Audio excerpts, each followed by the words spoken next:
प्रियो, हम प्रभु का धन्यवाद करते हैं कि वो आपको और मुझको ये मौके देता है कि हम उसके वचन को गहराई से सीख सकें। पिछले सप्ताह हमने इस विषय पर विचार किया था कि क्या तुम नहीं जानते कि तुम्हारी देह पवित्र आत्मा का मंदिर है, और हमने उसमें 3 बातों को देखा था। और आज हम शेष बातों को देखेंगे कि यदि हम परमेश्वर का मंदिर हैं तो हमारी उस मंदिर में वो चीजें उपलब्ध हैं कि नहीं जो मिलाप वाले तंबू या मंदिर में थी। तो आइए हम प्रार्थना करें। प्रभु जी, हमारी सहायता कीजिए कि हम अपने आप को आपके मंदिर के रूप में बनाने वाले हो सकें।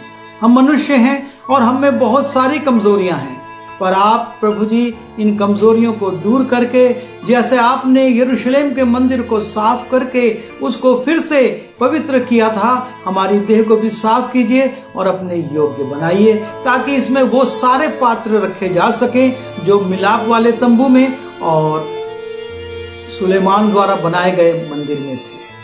प्रभु, मेरी सहायता कीजिए कि मैं आपके वचन को आपके लोगों को बता सकूं और सुनने वाले उसको सुनकर प्रभु जी उस पर चल सकें और हम सब आपके पवित्र मंदिर के रूप में परिवर्तित हो सकें। इन यीशु के नाम से मांगता हूं, आमीन।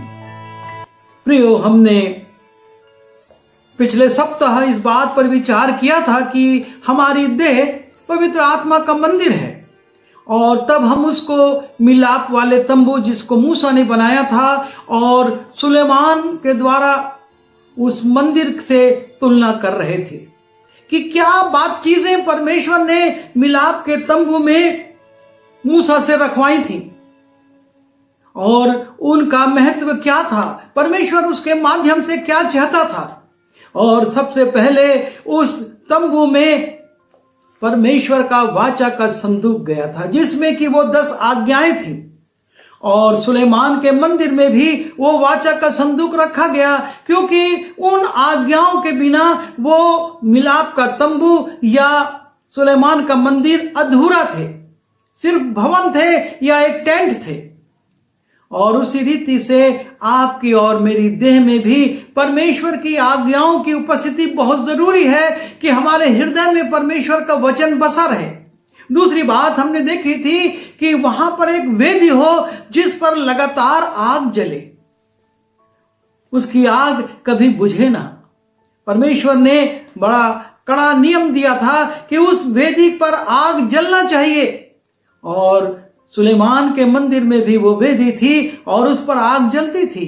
हमारे जीवन में प्रार्थना जब है, प्रेम की आग वो जल रही कि नहीं, हम उस प्रेम की आग को जो कि परमेश्वर के प्रति है उसको जलाकर रखें, या कभी बुझ जाती है कभी जल जाती है। इतवार को हमारा प्रेम बहुत ज्यादा दहकने लगता है और हम खूब तैयार होकर उसके भवन में चले जाते हैं, और शेष दिन हमारा प्रेम ठंडा पड़ जाता है। परमेश्वर ये नहीं चाहता। वो कहता है कि वो आग बुझना नहीं है, चाहे हम उसके भवन में जाएं और चाहे भवन में ना जा पाए, लेकिन हमारे अंदर वो आग जो परमेश्वर के प्रति प्रेम की है वो जलना है। और तीसरी चीज हमने देखी थी कि उसमें एक मेज थी जिस पर की भेंट की रोटी और चीजें रखी जाती थी, और लिखा है कि उसके लिए नियम था कि रोज सुबह शाम वो रोटियां बदली जाएं और उस भेंट की रोटियों को ताजा रखा जाए। हमारी प्रार्थनाएं रोज प्रभु के पास जाना है, सुबह शाम। परमेश्वर ये चाहता है, और तब हमारी प्रार्थनाएं स्वर्ग में सुगंधित धूप के रूप में परमेश्वर तक पहुंचती हैं। और आज हम चौथी बात को देख रहे हैं। जब हम लेवी व्यवस्था उसके 24वें अध्याय के पहले 4 पदों को देखते हैं, उस मिलाप वाले तंबू में परमेश्वर ने कहा था कि दीवट रखना, दीपदान रखना, और वो भी कभी बुझे ना। लिखा है, फिर यहोवा ने मूसा से कहा, इस्राएलियों को ये आज्ञा दे कि मेरे पास उजियाला देने के लिए कूट के निकाला हुआ जलपाई का निर्मल तेल ले आना, कि दीपक नित्य जलता रहे। परमेश्वर ये चाहता है कि उसके तंबू में दीपक नित्य जलता रहे, और उसके लिए उसने कहा तुमको तैयारी करनी होगी और इस प्रकार का तेल लेकर आना पड़ेगा ताकि वो दीपक जलता रहे। और लिखा है हारून उसको मिलाप वाले तंबू में साक्षी पत्र के बीच वाले पर्दे से बाहर यहोवा के सामने नित्य सांझ से भोर तक सजा कर रखे। ये तुम्हारी पीढ़ी पीढ़ी के लिए सदा की विधि ठहरे। वो दीपकों के स्वच्छ दीवट पर यहोवा के सामने नित्य सजाया करे। ये एक रेगुलर काम था, इसको नित्य करना था।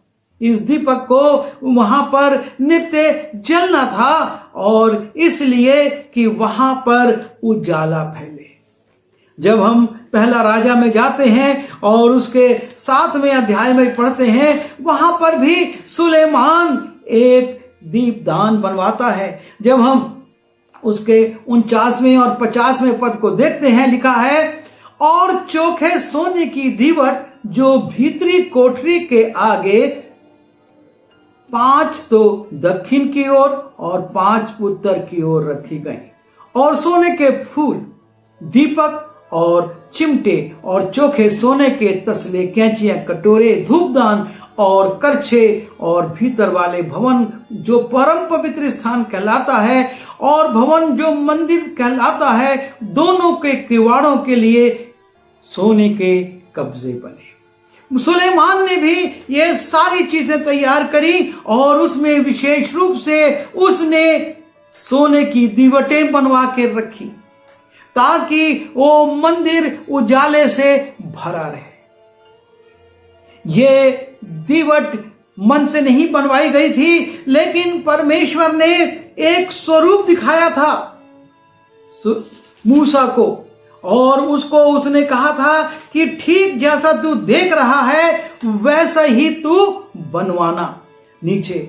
और तब मूसा बड़ी सावधानी के साथ उसको बनाता है और बनवाता है। और लिखा है निर्गमन उसके 37वें अध्याय के 17वें पद में, फिर उसने चोखा सोना गढ़ के पाए और डंडी समेत दीवट को बनाया।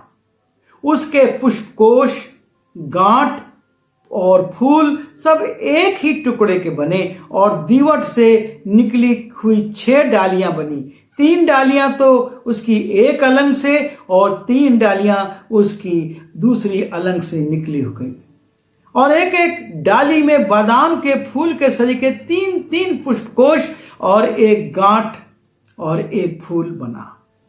दीवट से निकली हुई उन 6 डालियों का यही ढप था, और दीवट की डंडी में बादाम के फूल के समान अपनी अपनी गांठ और फूल समेत 4 पुष्पकोश बने। और दीवट से निकली हुई 6 डालियों में से 2-2 डालियों के नीचे एक एक गांठ दीवट के साथ एक ही टुकड़े की बनी, और इस प्रकार से एक बहुत ही खूबसूरत दीवट बनाई गई, जिसके चित्र आज भी हम देखते हैं और बनाए जाते हैं, और जिसमें कि बीच की शाखा को छोड़ 3 शाखाएं इधर और 3 शाखाएं उधर थी।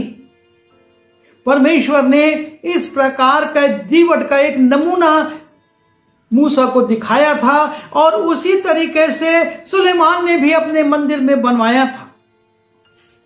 और तब हम जब जाते हैं परमेश्वर के वचन में, यीशु मसीह कहते हैं अपने पर्वतीय उपदेश में कि तुम जगत की ज्योति हो।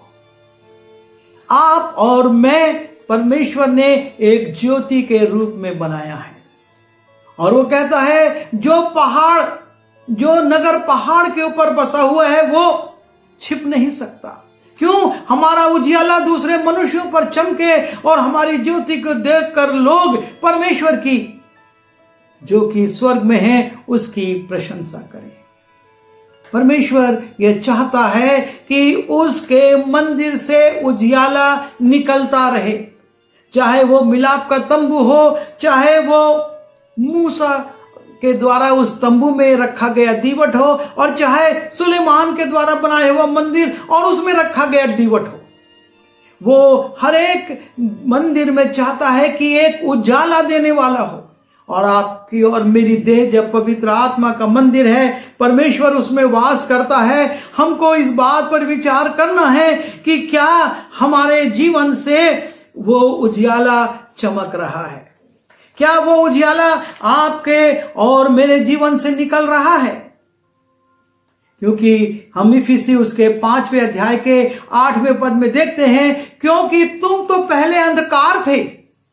वचन कहता है आप और मैं जब तक परमेश्वर का मंदिर नहीं बने थे, हम अंधकार थे। क्योंकि तुम तो पहले अंधकार थे, परंतु अब प्रभु में ज्योति हो। सो ज्योति की संतान की नाई चलो और उसके जो फल हैं उसको प्रकट करो, अर्थात भलाई, धार्मिकता और सत्य। परमेश्वर ये चाहता है कि हमारे अंदर से भलाई के, सत्य के और धार्मिकता के उजाले निकले, उनकी किरणें निकले और उसके द्वारा प्रकाश फैले। क्यों? क्योंकि हम तो परमेश्वर की ज्योति हैं। उसने हमारे अंदर उस दीवट को रखा है। आज हमारी स्थिति क्या है?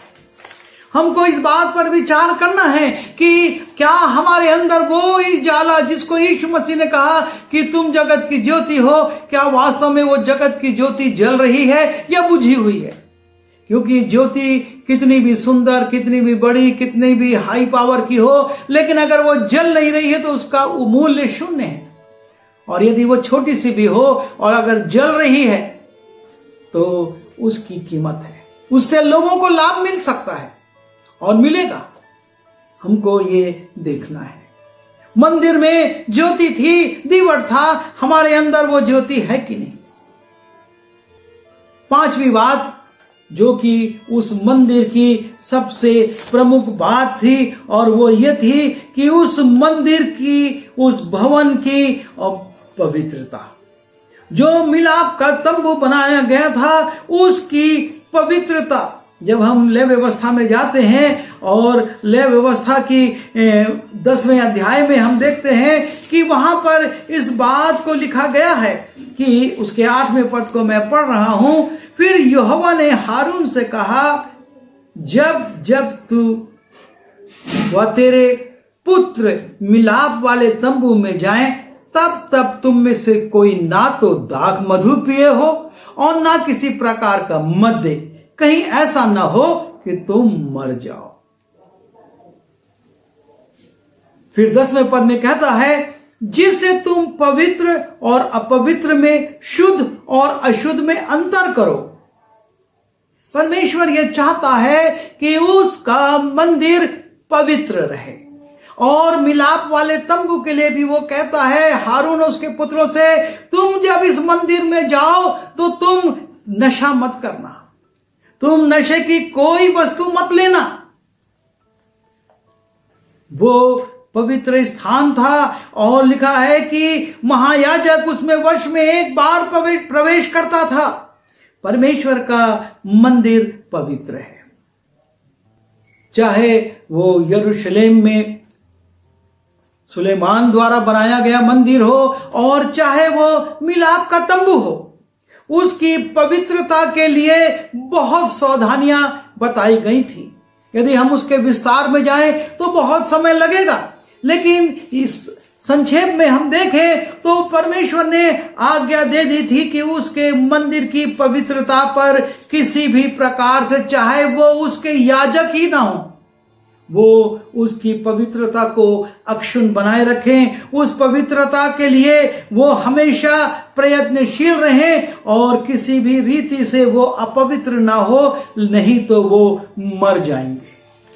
आज जब हम कहते हैं कि हम परमेश्वर का मंदिर हैं, इसमें हम क्या क्या डाल रहे हैं, हम किस किस चीजों का सेवन कर रहे हैं, हमको इस बात पर सोचना है। क्योंकि परमेश्वर बहुत ज्यादा इस बात के लिए चेताता है, बोलता है। जब हम पहला पत्रस उसके पहले अध्याय के 15वें पद में जाते लिखा है, पर जैसा तुम्हारा बुलाने वाला पवित्र है, वैसा ही तुम भी अपने सारे चाल चलन में पवित्र बनो। परमेश्वर ये चाहता है कि उसका मंदिर पवित्र रहे, कोई अपवित्र वस्तु उसके अंदर ना आए, कोई अपवित्रता से उसके अंदर प्रवेश ना करे। विधि तो यहां तक हो गई थी कि जब महायाजक परमेश्वर के परम पवित्र स्थान में भेंट लेकर जाता था तो उसके कमर में एक मोटी सी रस्सी बंधी रहती थी और उस रस्सी का सिरा बाहर रहता था कि यदि अचानक से कोई बात हो, परमेश्वर का क्रोध भड़के और याजक मर जाए तो किसी को उसे लेने के लिए अंदर ना जाना पड़े। वो महापवित्र स्थान था और उसमें कोई जा नहीं सकता था। याजक की जो देह थी उसको रस्सी से बाहर खींच लिया जाए। ये उस पवित्रता की सीमा थी। इस रीति से उस मंदिर को पवित्र रखना था, मिलाप के तंबू को पवित्र रखना था। और आज जब हम कहते हैं कि हम परमेश्वर का मंदिर हैं तो हम इस बात पर सोचें कि हम कितने पवित्र हैं। साफ शब्दों में परमेश्वर ने हारून और उसके लड़कों से कहा था कि तुम मद्यपान ना करना, उस मंदिर में चले मत जाना। और आज हम क्या कर रहे हैं इस मंदिर के साथ? इसलिए कहा, जैसा तुम्हारा बुलाने वाला पवित्र है वैसे ही तुम भी अपने सारे चाल चलन में पवित्र बनो, क्योंकि लिखा है। जब हम लेवी व्यवस्था में जाते, उसके 19वें अध्याय में जाते, वहां पर लिखा है, जैसा हे पिता पवित्र है वैसे ही तुम भी पवित्र बनो, क्योंकि मैं पवित्र हूं और तुम भी पवित्र बनो। परमेश्वर की मांग पवित्रता की है। आपको और मुझको पवित्र बनना है, पवित्र रहना है, वरना हम आशीष की जगह परमेश्वर के क्रोध का शिकार हो जाएंगे। और आज जो समस्याएं जीवनों में हैं उसका कारण यही है कि परमेश्वर के मंदिर को हम अशुद्ध कर रहे हैं, उसके साथ खिलवाड़ कर रहे हैं। और यदि हम सावधान नहीं हुए तो ये पवित्र मंदिर जो बनना था वो अपवित्र होकर नष्ट हो जाएगा। छठवीं बात हम देखते हैं और वो है कि परमेश्वर का मंदिर, परमेश्वर का तंबू दोनों परमेश्वर के पवित्र की सामर्थ से परिपूर्ण थे। जब हम निर्गमन की पुस्तक में जाते हैं और उसके 40वें अध्याय को देखते हैं, जब पूरा वो मिलाप का तंबू तैयार हो गया और मूसा ने देख लिया कि वो बिल्कुल जैसा परमेश्वर ने कहा था वैसा बन गया है, तब हम 34वें और 35वें पद में देखते हैं। निर्गमन उसके 40वें अध्याय के 34-35 पद में लिखा है, तब बादल मिलाप वाले तंबू पर छा गया और यहोवा का तेज निवास स्थान में भर गया, और बादल जो कि मिलाप वाले तंबू पर ठहर गया और यहोवा का तेज जो निवास स्थान में भर गया, इस कारण मूसा उसमें प्रवेश ना कर सका। वो मिलाप का तंबू जब नियम के अनुसार बना दिया गया, उसमें वो वाचा का संदूक रख दिया गया, परमेश्वर की आज्ञाओं से क्यों लिखा हुआ संदूक वहां रख दिया गया। वहां पर एक वेदी बना दी गई जिस पर कि लगातार आग जलती थी, वो मेज रख दी गई और वो स्थान पवित्र कर दिया गया। तब लिखा है कि वो परमेश्वर के तेज से भर गया। आपका और मेरा जीवन परमेश्वर के तेज से भरा है या नहीं? जब हम पहला राजा उसके 8वें अध्याय में जाते हैं, वहां पर भी हम देखते हैं कि किस प्रकार से जब सुलेमान ने वो मंदिर बनाया और वहां पर उसने भेंटें चढ़ाना शुरू करी और किस रीति से परमेश्वर के तेज से वो मंदिर भर गया। जब हम पहला राजा उसके 8वें अध्याय के 10वें और 11वें पद को देखते हैं, लिखा है, जब याजक पवित्र स्थान से निकले तब यहोवा के भवन में बादल भर गया और बादल के कारण ये याजक सेवा टहल करने को खड़े ना रह सके, क्योंकि यहोवा का तेज यहोवा के भवन में भर गया था। वो मंदिर अब परमेश्वर के तेज से भर गया, उसकी सामर्थ से भर गया।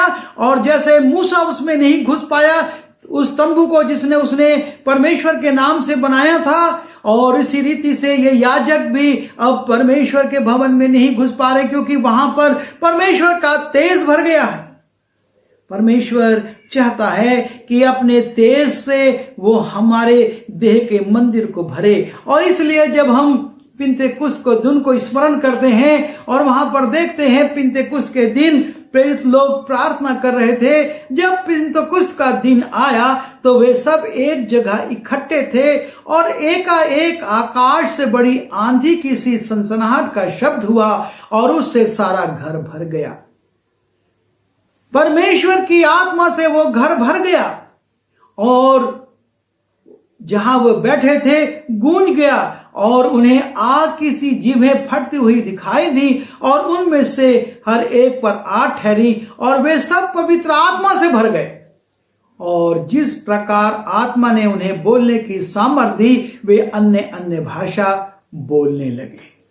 यह है परमेश्वर का भवन जब परमेश्वर के तेज से भर जाता है। परमेश्वर की आत्मा से जब हम भर जाते हैं तो हमारे मुंह से वो अन्य भाषाएं निकलने लगती हैं, सामर्थ के काम होने लगते हैं और हम जो प्रचार करते हैं उसमें सामर्थ आ जाती है कि 3000 लोग एक प्रचार से टूट गए और आकर पूछने लगे अब हम क्या करें।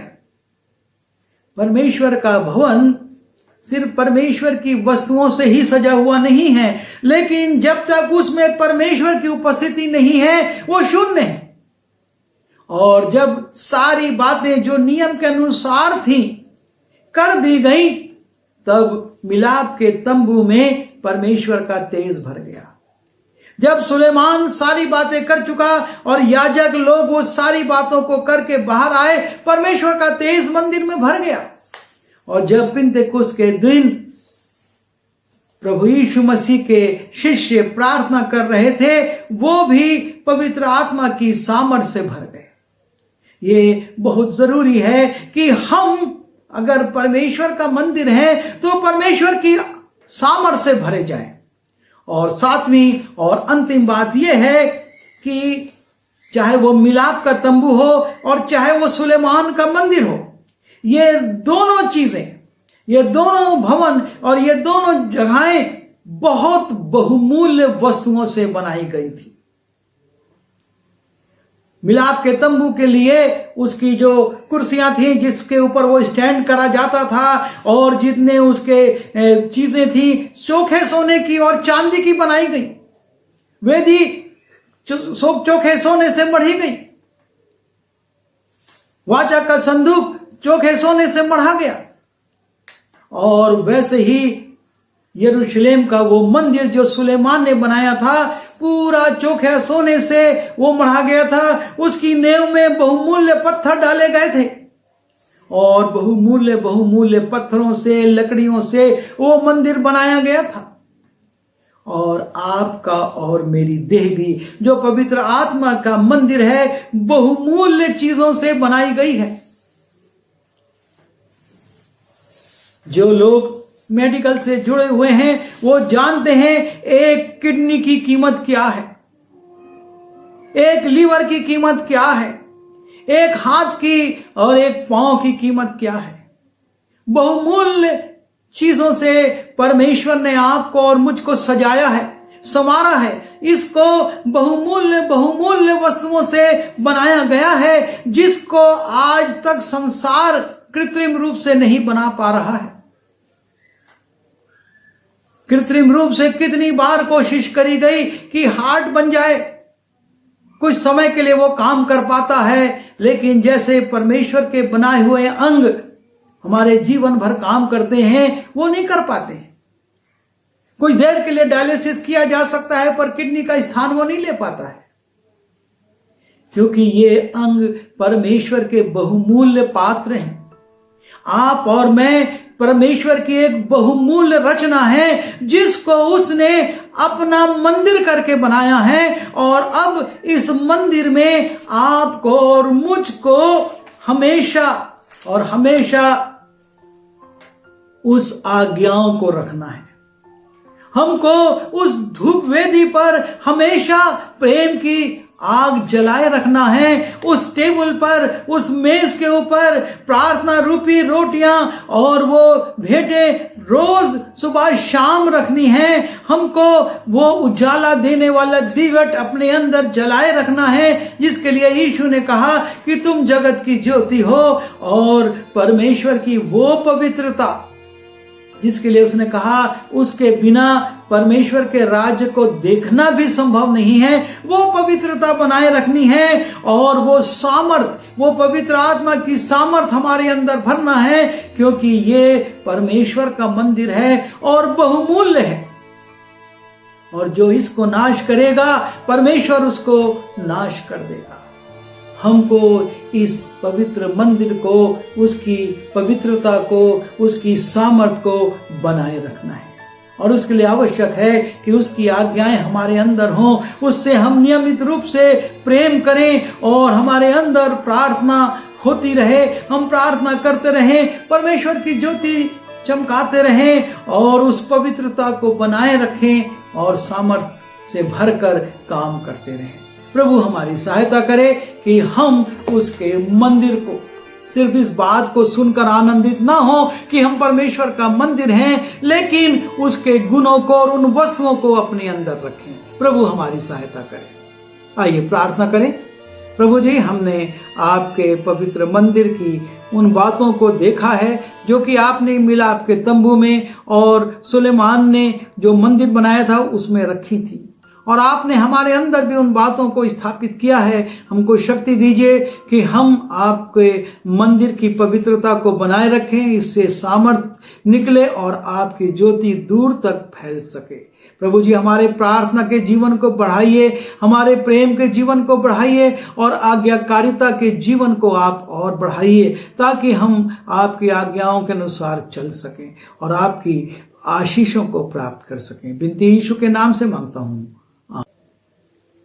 अब जो तुम्हें ठोकर खाने से बचा सकता है और अपनी महिमा के सिंहासन के सामने निर्दोष और निष्कलन करके खड़ा कर सकता है, उस अद्वैत परमेश्वर का प्रेम, प्रभु यीशु मसीह का अनुग्रह और पवित्र आत्मा की सहभागिता इस संदेश को सुनने वाले प्रत्येक लोगों के साथ यीशु मसीह के दूसरे आगमन तक बनी रहे।